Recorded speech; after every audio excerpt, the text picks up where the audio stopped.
2 days after the Battle of the Gelini system. 2 Republic and 4 Commonwealth communication drones emerged from null space in predetermined positions within the system.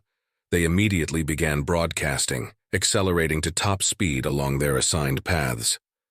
The Commonwealth patrol ships detected their presence when the light from their emergence reached the detection network 36 minutes later and changed their course to intercept the drones. The patrol ships sent out pulses to jam the signals, but the broadcasts operated on a Republic frequency that pierced through the jamming, continuing unimpeded, and being picked up by dozens of transceivers scattered throughout the system. Despite cycling through their entire catalog of jamming frequencies, the drones adapted, changing frequencies in response to defeat the jamming attempts. They penetrated deeper into the system, undeterred by the patrol ships' efforts. Finally, the patrol ships triangulated the positions of the communication drones and entered null space, re-emerging on top of the drones and firing their particle weapons, destroying 3 of them. The surviving 3 drones flashed into null space, with 2 re-emerging in the orbital space of Nakul Prime, and the last one within 100 kilometers of Commonwealth Naval Headquarters. The drones broadcasted the signal once more, putting so much power behind the transmissions that they brute-forced their way into every receiver on the planet, before finally burning out their communication relays and self-destructing. The 3rd drone outside Commonwealth Naval Headquarters also sent a tight beam laser directed towards the Grand Admiral's offices. The headquarters self-defense system activated, and the final drone was destroyed as multiple particle beams found their target and disintegrated it. Commonwealth Naval Headquarters Nakul System, Private Office of the Grand Admiral of the Commonwealth Navy, 2 solar hours after the final broadcasts of the communication drones. Grand Admiral Sarek sat in silence, brooding in the darkness of his office. He had ordered his staff out after reviewing the broadcasts and turned off the lights. For over an hour he had not moved, his mind racing as he tried to come to grips with the broadcasts and the personal messages he received from his offspring via the tight beam laser. He couldn't believe his eyes as he watched the results of the battle in the Gelini system and the final sacrifice of the Republic ships as they gave their lives to buy time for the evacuation efforts. He had personally signed the orders that sent his daughter Varixa and her fleet to the Gelini system, explicitly ordering her to remain and call for reinforcements if the insectoids showed up.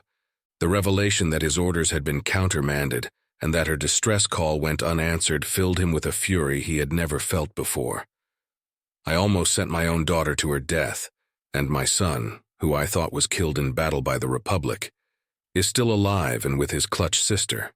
They are both alive only because of the Republic fleet and their actions, he thought, crushing the data tablet in his hands, feeling his palms get sliced by the shards of the broken screen as he continued to squeeze it, imagining it was the head of the traitor who almost killed his offspring. Deep inside, he had known that the Commonwealth government he so loyally served since he was a mere ensign after graduating from the Naval Academy was not the same one now. It had become increasingly heavy-handed, and their actions rankled many in the rank and file of the armed forces as rumors spread about the totalitarian methods they employed to maintain control. He had been a loyal officer for over 60 cycles, and the inherent nature of the Nakuli to serve in an honorable fashion also encouraged an unwavering loyalty to their government, which is why his species had such a large presence in the armed forces and law enforcement branches.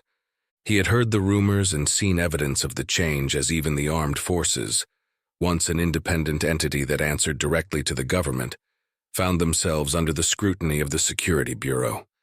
Their agents, now seen everywhere, regarded everyone with suspicion, severely damaging morale. He had known it was wrong but said nothing. After the catastrophic defeat inflicted on them by the insectoids and the complete eradication of multiple member species, he too was consumed with preserving what was left of the Commonwealth. When the Zengtian rebelled, he viewed them as traitors and personally signed the orders that sent his son Therax to bring those troublesome ingrates to heel. When the Commonwealth envoy came back from Eliani space and told of how he was chased from the system by the Republic fleet, he was infuriated and drew up plans for a punitive expedition to punish the Republic for their insolence. He changed his mind when he saw the recordings of the battle when the Republic demon ships utterly overpowered his son's fleet with ease, though his hatred for them grew when he was told that his son had fallen in battle. Lies. It was all lies, and he believed them and looked the other way when the government did things that only increased their grip on power instead of protecting their remaining members from the insectoids. No more. They did not deserve his loyalty any longer. He copied the contents of the broadcasts and the evidence of the government abandonment of the Jelini onto a small personal data chip and stood up, ordering the lights to come back on. He blinked against the sudden brightness as he pressed a button on the desk, summoning his staff back into the office. They came in one by one a few seconds later with carefully guarded expressions, though he had served with them long enough to tell that they were just as incensed by the irrefutable evidence of the abandonment of billions of Jelini and the failure to send reinforcements to his daughter's fleet when she rightfully stayed to defend the Jelini evacuation. The last one in had closed the door and was just taking his seat when the door was opened, and two Omnians entered without knocking. They wore the uniforms of the Security Bureau, and they walked over to his desk imperiously while staring at his staff with barely veiled suspicion. He glanced at their rank pips and saw that they were both high-level agents attached to the Premier's office, and he suppressed the urge to scream at them for their serious breach of decorum. The higher-ranking one addressed him first, his voice dripping with derision. "Grand Admiral, why have you not instituted a communications blackout and locked down headquarters?" Sarex eyed the one who had addressed him for a few seconds, not bothering to hide the contempt he now felt for the government in his eyes before answering. "There is no need. The communications drones did such a thorough job disseminating the broadcasts that I doubt that there is a single person in this system that has not seen the contents yet. It is an exercise in futility at this point. Everyone now knows that the government has failed to do its duty and abandoned Jelenia and Commander Varixa's fleet." Both agents shared a look before the senior one spoke again. "I see that our reports on the death of Commodore Therax were incorrect, and that he is in the Jelini system as well.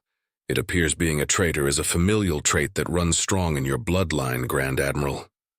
The senior agent had barely finished uttering his sentence when Sarex leapt up and grabbed him by the throat, easily lifting him off his feet. The other agent fumbled for the pistol at his hip as Sarex was grabbing his superior by the throat.